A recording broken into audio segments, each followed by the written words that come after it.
পারিবারিক কলহের জেরে জামালপুরে স্ত্রীকে হত্যার পর পোড়ানোর চেষ্টার অভিযোগে হোসেন তাইফুর নামে এক আইনজীবীকে আটক করেছে পুলিশ। বৃহস্পতিবার রাত ১টার দিকে শহরের দড়িপাড়ায় এই ঘটনা ঘটে। নিহতের নাম তাহমিনা আক্তার তানিয়া। তার স্বামী হোসেন তাইফুর সুপ্রিম কোর্টের আইনজীবী বলে জানিয়েছেন স্বজনরা। ১৫ বছর আগে বিয়ে হয় তাহমিনা ও তাইফুরের। এরপর থেকেই পারিবারিক কলহ চলছিল। বৃহস্পতিবার রাতে ঝগড়ার জেরে ধারালো অস্ত্রসহ বিভিন্ন জিনিস দিয়ে আঘাত করে তাহমিনাকে হত্যা করেন তাইফুর। এরপর বিছানায় লাশ রেখে পুড়িয়ে ফেলার চেষ্টা করা হয়। এমন সময় প্রতিবেশীরা বিষয়টি বুঝতে পেরে পুলিশ ও ফায়ার সার্ভিসে খবর দেন। পরে ফায়ার সার্ভিস এসে আগুন নেভায় এবং পুলিশ এসে লাশ উদ্ধার করে।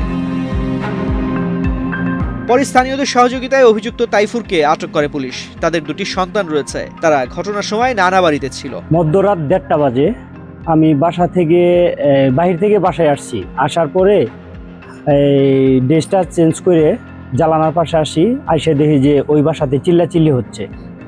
হওয়ার পরে আমি আমার ওয়াইফের কাছ থেকে চাবিটা নিয়ে গেটটা খুলে বেরিয়ে যাই। যাওয়ার পরে দেখি যে তার ভাই করোনা বা যে কোনো ভাইরাসের এগেইনস্টে ফাইট মানি ব্যাকট্রলের লেফট রাইট। দুইটা ভাই আসছে। আসার পরে জানলাটা খুলছে, ভাঙার পরে দেখে যে ওই লাশটার মানুষের ভিতরে আগুন ধরাই দেওয়ার পরে তার ভাইয়েরা চিল্লাচিল্লি করতেছে। তখন আমি যাই দেখি যে এই অবস্থা। পরে আমি সদর থানা ওসিকে ফোন করার পরে সদর থানা ওসি বলতেছে ঠিক আছে আসতেছি। আমি ফায়ার সার্ভিস কল করি, ফায়ার সার্ভিসে আসছে। আমার দিক থেকে এটুকু দেখার পরে আমি এটুকু আর কি তদারকি করছি। স্বামী বইয়ের মায়েরা আগুন ধরাই দিচ্ছে। এটা শুনে আমি আসলাম।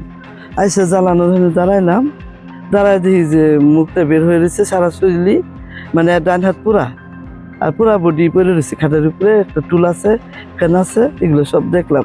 দেখতে পুলিশের আইসে সব যে লাশ উঠাইলো দেখলাম, নিয়ে গেল দেখলাম এগুলো। পুলিশ ফায়ার সার্ভিসকে সাথে নিয়ে আগুন নিয়ন্ত্রণে এনে বাসার ভিতরে প্রবেশ করে লাশ উদ্ধার করে।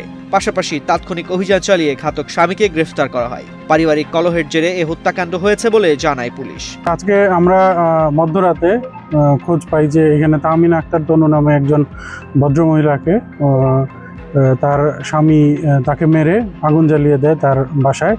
এটা স্থানীয় লোকজন এবং সংবাদ কর্মীদের মাধ্যমে খোঁজ পেয়ে আমরা সদর থানা পুলিশ দ্রুত এখানে এসে তারপরে এবং ফায়ার সার্ভিসের সহায়তায় তার লাশ উদ্ধার করা হয়, তার লাশের সুরতাল করা হয় এবং যার বিরুদ্ধে এই হত্যার অভিযোগ তাকে আটক করা হয় এবং স্থানীয় জনতার সহযোগিতা এবং সে আমাদের পুলিশ হেফাজতে আছে। আমরা এই সংক্রান্ত প্রয়োজনে যে আইনগত ব্যবস্থা আমরা সেটা নিব এবং তদন্ত সাপেক্ষে পরবর্তী ব্যবস্থা নেওয়া হবে। এটা আমরা এখন পর্যন্ত যেটা জানতে পেরেছি যে এটা পারিবারিক কলহ হওয়ার সম্ভাবনা বেশি, আর বাকিটা আমরা তদন্ত করে বিচার করব। এই ঘটনার তদন্ত করে প্রয়োজনীয় আইনগত ব্যবস্থা গ্রহণ করা হবে বলে জানিয়েছেন পুলিশ।